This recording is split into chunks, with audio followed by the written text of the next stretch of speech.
Okay, so we fixed our title and the game that we're streaming under Twitch. So now we are ready to explore the Kakuna burial in Urshikalu. Yeah, these seem to be like in order of difficulty, I would say. But, you know, until we find the Bonebiter bow that is our quest. Bonebiter, Bone Mold Longbow of Sul-Matul's ancestor, Sul-Sonapul. Sul-Matul says that the Urshikalu burial caverns lie to the south-southeast of Urshikalu camp, halfway between the camp and the slopes of Red Mountain. He warns me that Ashlander ancestral spirits guard these burial chambers. Yeah, and a bunch of skeleton mages also. Alright, well, we're not immediately under attack, which I have to say is a pleasant surprise. Nice change of pace. Take some of these mushrooms. Usually these are only found in the south part of the continent, or island of Morrowind. But it's great to have them up here also. Really nice for potions. You can see something up ahead. It looks like a golden saint of Endoral armor. Oh, it's Endoral armor on a skeleton. Wow, that is really nice.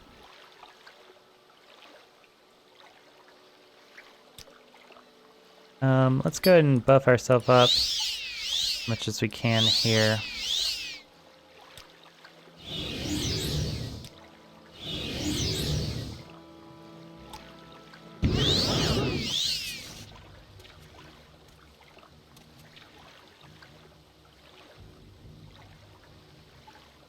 Let's see.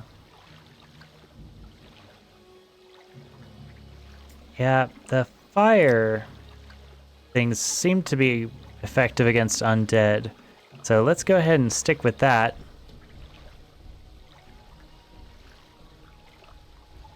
Burning touch, great. Yeah, seems great.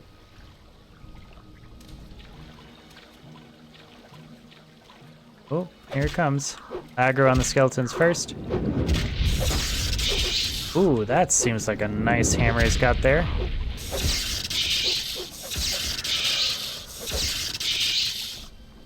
Alright, good job, skeletons. Steel spark mace. A lot of these just cheap enchanted steel weapons are in this particular cavern. Oh. Ooh. Wow.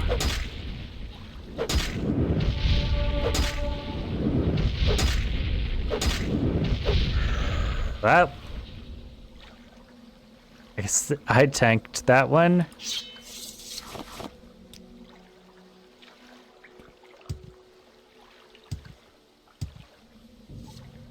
Oh, there's an archer up there. Let's see. I think I'm gonna just run away and heal myself, and then we'll come back stronger and better prepared for fights such as these. Oh, there he is.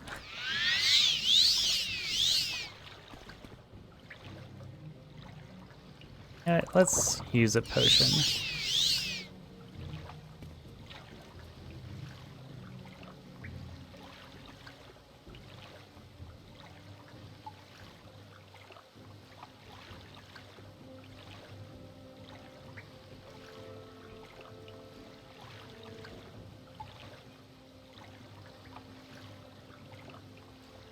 You know, we do have turn on dead spells. We might have enjoyed using some of those.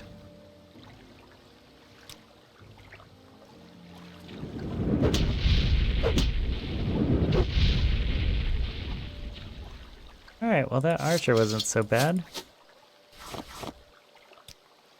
Quite a bit of just trash,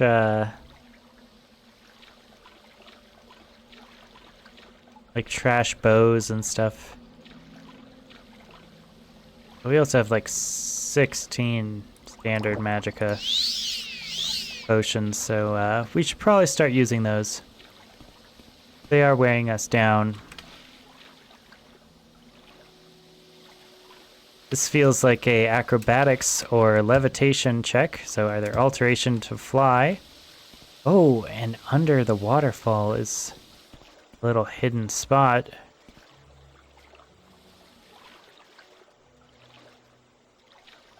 Anything interesting in here, though? Part of me does kind of, you know, if we weren't so far into the Let's Play, I would seriously consider just not having Morrowind Rebirth and instead having the original Morrowind, just because I never know what is part of the original and what is Morrowind Rebirth. But it's also a great celebration of Morrowind Rebirth, which I'm more than happy to offer to people. Maybe I should start branding my titles with that Morrowind Rebirth to see, you know, how to differentiate my stream from everything else. Spirit knife. That seems good.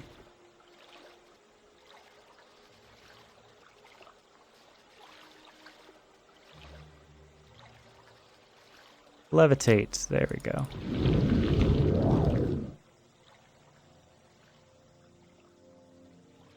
Oh, wow.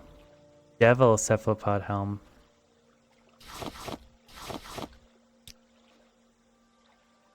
And emeralds and rubies and sapphires. Absolutely worth it. Sound Curious. Spell absorption. Very nice.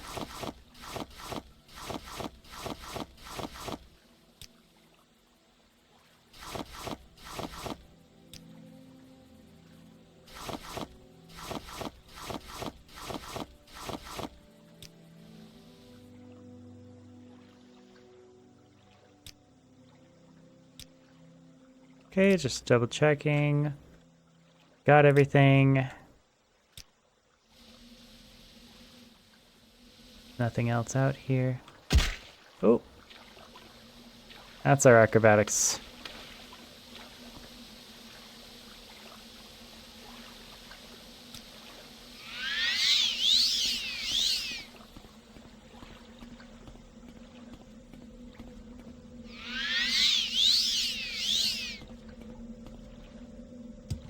Wow. Okay, looks like a spear up there.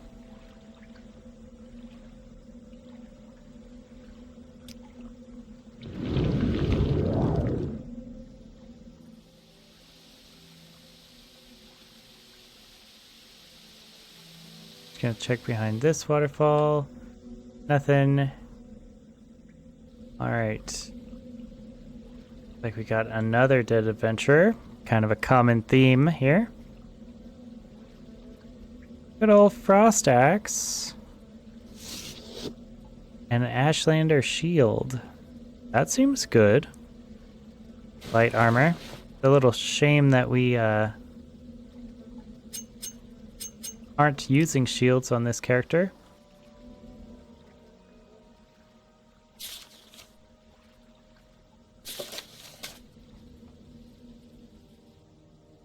Go ahead and go up to the top just before our levitation runs out. It just did. Quality restore fatigue. Quality shock resist. Invocation of Azura and Spirit of the Daedra. Alright, so it looks like these will be our books that we read.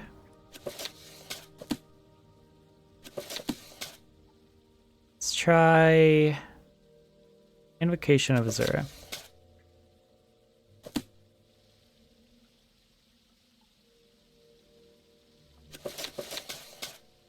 Alright, Invocation of Azura by Sigla Parate. Great. Sigala Parate. A parrot. For 300 years I have been a priestess of Azura, the Daedric princess of Moonshadow, mother of the rose and queen of the night sky. Oh, I think we have read this one before. Every Hogatham, which we celebrate on the 21st of First Seed, we summon her for guidance as well as to offer things of worth and beauty to her majesty. She is a cruel but wise mistress. Ah, she's cruel? Ah, I thought Azura was cool. She keeps guiding us in all of our games. We do not invoke her on any Hogatham troubled by thunderstorms, for those nights belong to the Mad One Sheogorath, even if they do coincide with the occasion. Azura at such times understands our caution. Azura's invocation is a very personal one. I have been priestess to three other Daedric princes, but Azura values the quality of her worshippers and the truth behind our adoration of her. When I was a dark elven maid of 16, I joined my grandmother's coven, worshippers of Molag Bal, the schemer princess. Blackmail, extortion, and bribery. The Molag Bal is called a princess here, so is it a female? I think gender is very fluid amongst the Daedric groups, at least in these earlier games, or at least there's inconsistencies. Blackmail, extortion, and bribery are as much the weapons of the witches of Molag Bal as is dark magic. The invocation of Molag Bal is held on the 20th of Evening Star, except during stormy weather. This ceremony is seldom missed, but Molag Bal often appears to her cultists in mortal guise on other dates. When my grandmother died in an attempt to poison the heir of Firewatch, I re-examined my faith in the cult. My brother was a warlock of the cult of Boethia, and from what he told me, the Dark Warrior was closer to my spirit than the treacherous Molag Bal. Boethia is a warrior princess who acts more overtly than any other Daedroth. After years of skulking and scheming, it felt good to perform acts for a mistress which had direct, immediate consequences. Yeah, her spirit probably is more in line with Boethia than Molag Bal if she doesn't like sulking and scheming. Besides, I liked it that Boethia was a Daedra of the Dark Elves. Our cult would summon her on the day we called the Gauntlet, the 2nd of Sun's Dusk. Bloody competitions would be held in her honor, and the duels and battles would continue until 9 cultists were killed at the hands of other cultists. Boethia cared little for her cultists, she only cared for our blood. I do think I saw her smile when I accidentally slew my brother in a sparring session. My horror, I think, greatly pleased her. I left the cult soon after that. Boethia was too impersonal for me, too cold. I wanted a mistress of greater depth. For the next 18 years of my life, I worshipped no one. Instead, I read and researched. Same. It was in an old and profane tome that I came upon the name of Nocturnal. Nocturnal the Night Mistress. Nocturnal the Unfathomable. As the book prescribed, I called to her on her holy day, the 3rd of Hearthfire. At last, I had found the personal mistress I had so long desired. I strove to understand her labyrinthine philosophy, the source of her mysterious pain. Everything about her was dark and shrouded, even the way she spoke and the acts she required of me. It took years for me to understand the simple fact that I could never understand Nocturnal. Her mystery was as essential to her as savagery was to Boethia or treachery to Molag Bal. To understand Nocturnal is to negate her, to pull back the curtains cloaking her realm of darkness. As much as I loved her, I recognized the futility of unraveling her enigmas. I turned instead to her sister, Azura. Azura is the only Daedra princess I have ever worshipped who seems to care about her followers. Molag Bal wanted my mind, Boethia wanted my arms, and Nocturnal perhaps my curiosity. Azura wants all of that, and our love above all. Not our abject slavering, but our honest and genuine caring in all its forms. It is important to her that our emotions be engaged in her worship, and our love must also be directed inward. If we love her and hate ourselves, she feels our pain. I will, for all time, have no other mistress. Nice. Alright, so that's the invocation of Azura. Spirit of Daedra. How you should know us, death, defeat, and fear. We do not die, we do not fear death. Destroy the body, and the animus is cast into the darkness, but the animus returns. But we are not all brave. We feel pain, and we fear it. We feel shame, and we fear it. We feel loss, and fear it. We hate the darkness, and fear it. The scamps have small thoughts, and cannot fear greatly. The Vermini have no thoughts, and cannot fear. The Dremora have deep thoughts and must master fear to overcome it. The clan bond. We are not born, we have not fathers nor mothers, yet we have kins and clans. The clan form is strong, it shapes body and thought. Clan form is strength and purpose, the oath bond. We serve by choice, we serve the strong so that their strength might shield us. Clans serve by long practice, but practice may change. Dremora have long served Dagon, but not always so. Practice is secure when oath bonds are secure, and trust is shared. When oath bonds are weak, there is pain, and shame, and loss, and darkness, and great fear. How we think about man. Perhaps you find scamps comic, and vermini brutish. How then do you imagine we view you humans? You are the prey, and we are the huntsmen. The scamps are the hounds, and the vermini the beaters. Your flesh is sweet, and the chase is diverting. As you may sometimes praise the fox or hare, admiring its cunning and speed, and lamenting as the hounds tear its flesh, so do we sometimes admire our prey, and secretly applaud when it cheats our snares or eludes pursuit. But, like all worldly things, you will in time wear and be used up. You age, grow ugly, weak, and foolish. You are always lost, late or soon. Sometimes the prey turns upon us and bites. It is a small thing. When wounded or weary, we fly away to restore. Sometimes a precious thing is lost, but that risk makes the chase all the sweeter. Man's mystery. Man is mortal and doomed to death and failure and loss. This lies beyond our comprehension. Why do you not despair? Okay. Well, that is a pretty interesting perspective. That was Spirit of the Daedra. What a good book. But we are over encumbered. Okay. By 1. Let's put the iron broadsword down. Drop down, pick it up.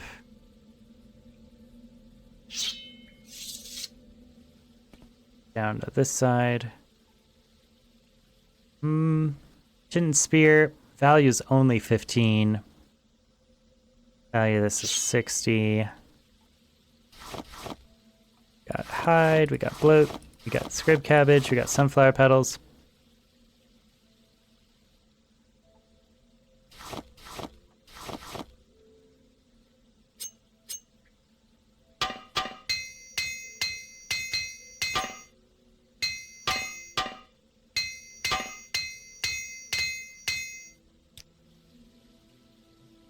Alright, well, we used up an armorer's hammer in order to boost up our armor skill while still lightening our load.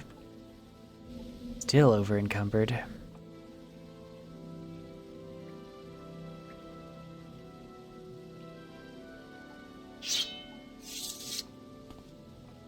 Broadsword weighs 20. That's so much.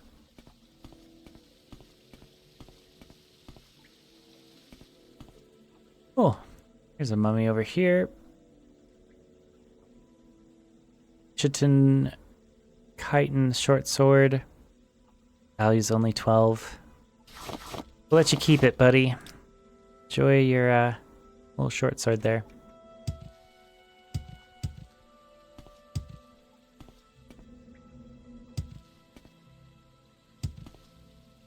Oh. Another levitate is in order. Bone meal, some willow anther. Not too much. Too much at all. Oh, but we did have to unlock this chest. If an apprentice does it. Looks for apprentice. Journeyman's perhaps. Failed, failed.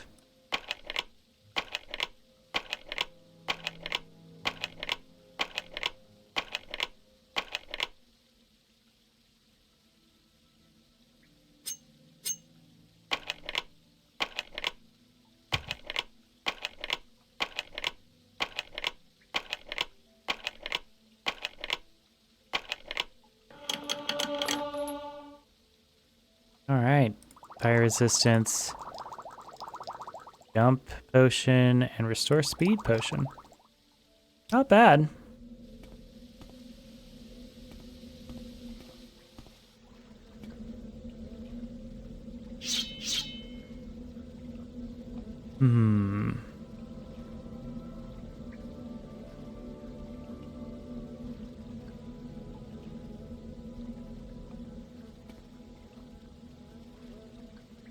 Alright, well, I think we will clean up everything here and then over encumber ourselves to go back and sell.